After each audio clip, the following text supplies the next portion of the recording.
Good morning, good afternoon, shots everybody.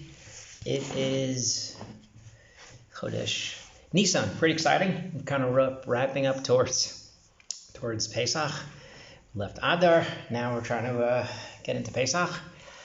This week's parsha is something that really interesting quirks that I have. I know most of you think that I'm pretty straightforward and pretty normal. One of the things I do is I'll try to dare someone something kind of insane in shul or out of shul and offer them a quarter or 30 cents or something. For example, the rabbi's talking very long. I'll give you a quarter if you just tell the rabbi stop talking. So usually, it's stupid. No one actually does it.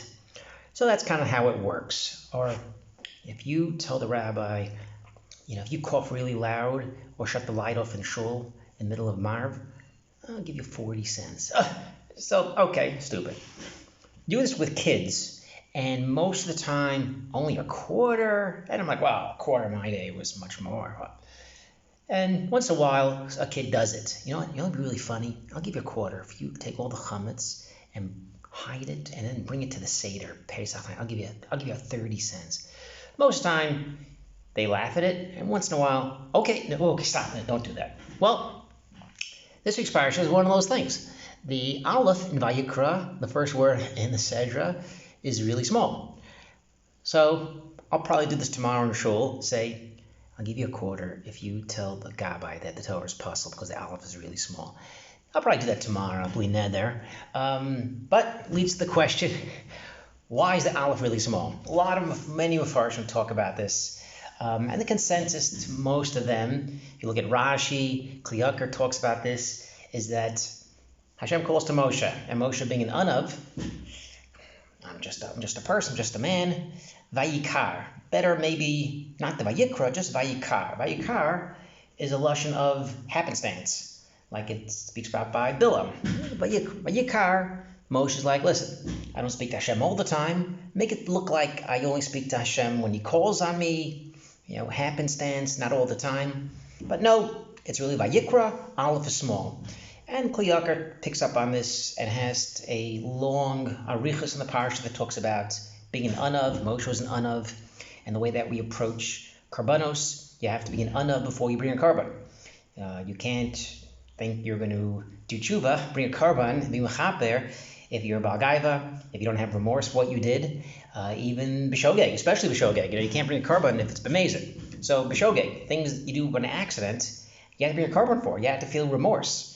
How could I do this even by accident? I turned the light on Shabbos, or I did this by mistake.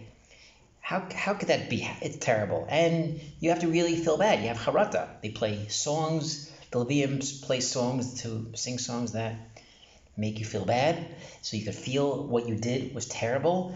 And then there's, after the karban, there's different songs of simcha. You do right tshuva, Hashem's mechaper.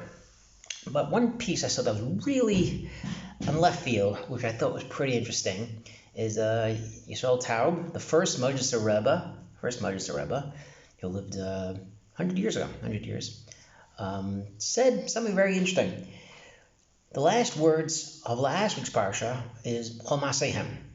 All the travels they did, Al Pi Hashem, Al Pi Moshe, they picked up the Mishkan, went on, they stopped, they went on, Al Pi Hashem. Fine. So, the Jews went 42 places in the Midbar, we know. Each place was designed by Hashem. The cloud moved, they went. The cloud stopped, they stopped. Some places were a day, some a week, some a month, some several years. And that's Al Pi Hashem. Turn the page to today. Sometimes we feel, you know what, this business trip, well, what a disaster this was. I live in, Tom's River or something. What a disaster that is, Lakewood or Fancy Five Towns. It's all right. It's not the ideal place.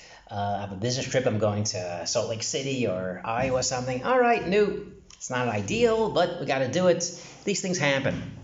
And the Modzitzer Rebbe, Reb Taub, says, no, this is Al Pi Hashem. Vayikar, when you think it's happenstance, you look at the aleph, it's all from Hashem. Vayikar Hashem. It's happenstance, but it's really planned by Hashem. So he places the Vayikra, Vayikar Hashem, to Kol Masehem, that all the travels, just like the 42 places the Jewish people went in the Midbar, that was Al Pi Hashem, so too, every travel that we go on personally or as a nation, United States, Europe, Eretz Yisrael, every place we've gone to, good places, bad places, being chased out of places, have to run to places, that's also Al Pi Hashem. I think that's kind of very excellent, it's an excellent lesson for Pesach. I hope no one tells people at my Seder. I'll probably lead off with this. We're all looking for the first Vartor to kind of lead off the show. And that's kind of really what Pesach is. That's Nisan. It's not just, we're not just celebrating what happened 3,000 years ago. It's today. And just like the people were led out of Mitzrayim, even though they didn't deserve it, they didn't have any mitzvos, they didn't have any Torah, Hashem took them out. So too, Hashem could take us out too. And the lessons that we have from Pesach carries today. And any bad opportunity, every bad situation you're in, and every bad matzah you're in now, Hashem could take you out, even if you don't deserve it. And that's kind of really, I think, the lesson of what the Moses says. Just like Al Pi Hashem was the Midbar, Al Pi Hashem was Mitzrayim, so too, it's Al Pi Hashem in today's day. Shabbat Shalom, Chodesh Tov.